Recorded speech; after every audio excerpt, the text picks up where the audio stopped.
Alhamdulillahilladzi hadana lil Islam wa ma kunna linahtadiya laula an hadana Allah.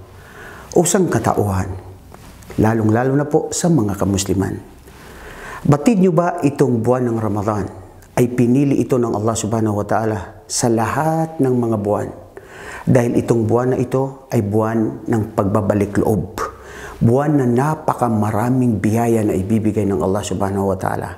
Kasi po, dito kung saan bumaba ang Quran. Ang Allah subhanahu wa ta'ala ay nagsabi sa Suratul Baqarah, Shahru Ramadan alladhi unzila fihi al-Quran.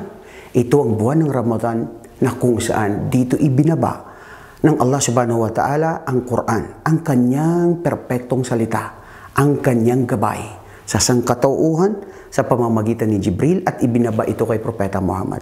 Kaya kailangan po sa buwan na ito, tayo ay kailangan alamin natin na itong buwan na ito ay naiiba sa mga nakaraang mga buwan.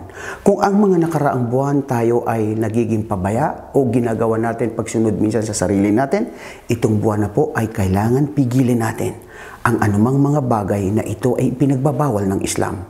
Magbago po ang bawat isa sa atin. Paramihin natin ang oras natin sa pagbabasa ng Quran dahil ito ay kalugod-lugod sa Allah. Pagbabalik loob sa Allah subhanahu wa ta'ala nang sa gayon ay makamit natin ang kanyang pagpapala at habag at awa. Hanggang sa muli, Assalamualaikum warahmatullahi wabarakatuh. جمعية الدعوة والإرشاد وتوعية الجاليات بالسلي